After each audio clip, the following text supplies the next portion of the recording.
Hey guys, and welcome to a brand new video to the channel. So in this video, we're going to go through my best tips and tricks for a double XP live to get the most out of it and get the most XP possible.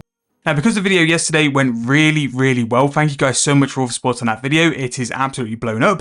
I thought it was worthwhile doing a little video like this just to remind you guys of some items which you might not know or forgot about or left in your bank that are very beneficial to use, or certain methods which are very good to use during a double XP. Now, the first one might not come as any surprise, but I'm going to recommend to use a portable world. Now, the best one for this is going to be World 84, but also World 99 is also very good. Any kind of community training area where you're going to get a high volume of people collected, just because that is where you're going to get a source of portables as well as the skilling boosts.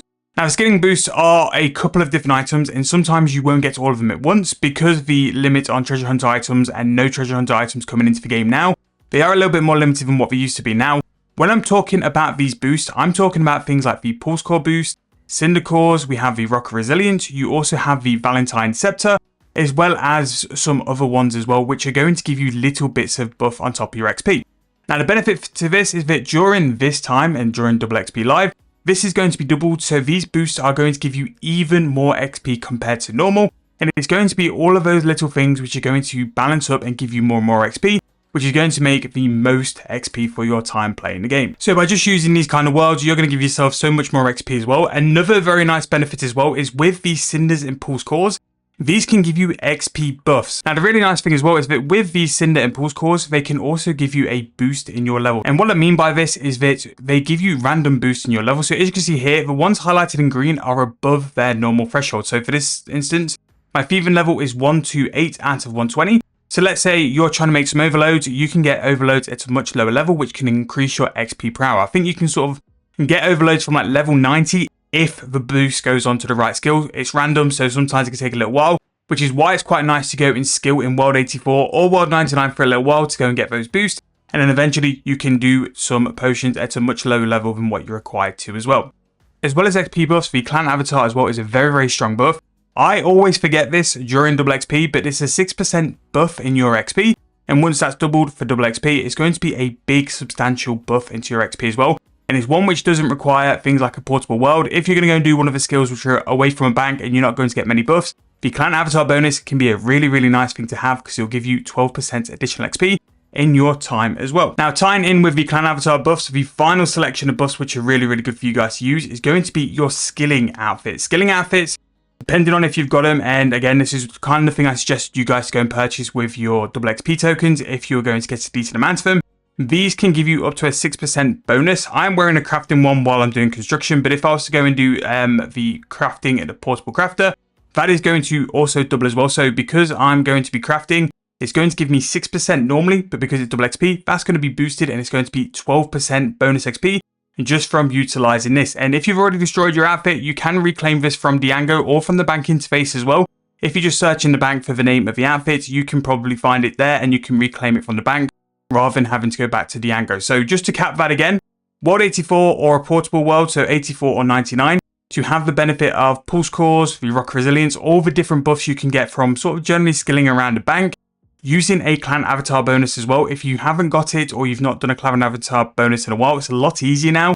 You just simply need to skill up to about 750 resources in a clan. It took me like 15 minutes to do this morning, and that can give you up to a 6% bonus. Depending on your fealty and your ranking in the clan, I think you can be limited to like 2 or 4%.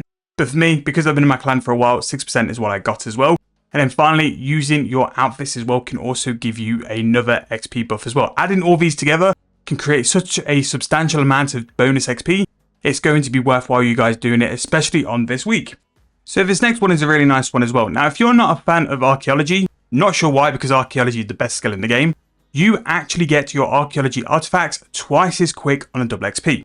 You're not going to get double the XP for restoring the artifact, but you're going to get the artifact twice as quick, which kind of balances out to what it originally is as well. So really nice to do, again, if you're looking for a little bit of AFK time during this as well. Really good way to raise your Archaeology level by doing this as well.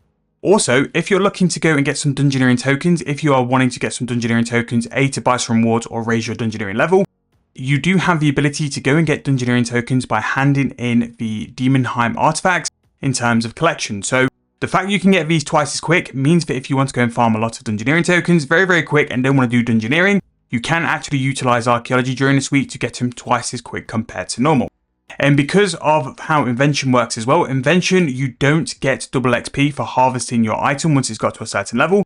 Very similar to Archaeology, you're going to get double Invention XP. And Invention is a really good thing to tie alongside Archaeology if you're looking to do this. So you're going to get artifacts twice as quick, as well as you're going to level your Invention item twice as quick as well.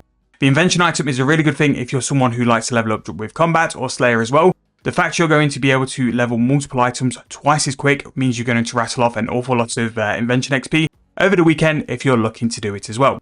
Now, something I'm doing on the Hogger, because I'm a very low Invention level, is to go and farm a lot of Invention items, because it's a really good way to boost yourself up on those lower levels. Invention especially can be a little bit slow, working its way up to the fact of getting better perks and getting stuff like that. So if you're looking to move into a higher level of PVM, it's a really good way to go and get a lot of Invention XP very, very quickly because you're leveling up twice as quick. And then finally, some of the more sort of basic items, which we've talked about quite a bit as well. If you're doing anything which utilizes an urn, make sure to utilize an urn. You won't get double XP for it, but an urn is going to give you an additional buff in terms of your XP anyway. Always worth using urns on any formula gathering skills or any skill which has urns as well.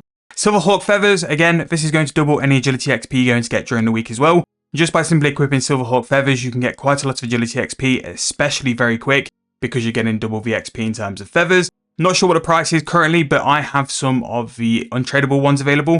Don't forget, Silverhawk feathers are leaving the game in January 2027, and in terms of getting a lot of XP pretty cheap, using these feathers over the double XP live basically means you're paying half the price because you're getting double XP per feather compared to what you normally would. But again, always use these in previous double XPs on multiple accounts. It's a really good way to go and level up your agility without having to do much effort in terms of that as well. And then the basic ones, which I've mentioned numerous times, proteins. Yes, you can convert some of your proteins into double XP store tokens. Not really worth it in my opinion because the store is a little bit lame, but again, it's a really good way to go and get some very good achievable AFK XP by using these as well. If you use your proteins on a portable, you have a chance to save resources as well, so that stretches them a little bit further, which is really nice. But again, focus on skills which are worthwhile using these for. Things like using these for. Finally, dummies. Dummies should be your priority to do first. Again, try and get them on the World 84, World 99. It is a little bit tricky to do at the minute because there are so many people trying to do them currently, but it's the best way to go and get the most XP in terms of your dummy skills as well. And don't forget, if you have a lot of dummies and a skill you don't want to use, you can also convert these and change them into another dummy. Same with your protein hides. You're going to sort of take a hit of losing like something like 33%. I think it's like 33% to go and change it into a skill you want. But if it's a skill you want and it's a skill that's going to be highly beneficial for, I think that's worth it as well. And then finally, don't forget, you might have some cinder cores and pulse cores hiding away in your bank. Silver cores will use up your double XP and goes on top of the bonus XP, which we've got available at the minute. And then you have a set amount of XP per pulse core to use as well. These can be hidden away in your bank. There's no more coming to the game. You may as well use them while you're going to get double XP from them as well.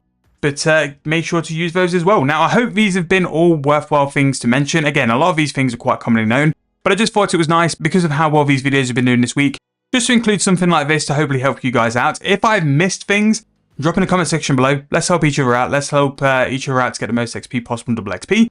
And then tomorrow we're going to return back to the Hogger before he jumps into his own double XP and goes for the grind as well. But I want to say to you guys, thank you guys so much for watching. Really hope you enjoyed. If you have, please make sure to leave me a like, subscribe to the channel.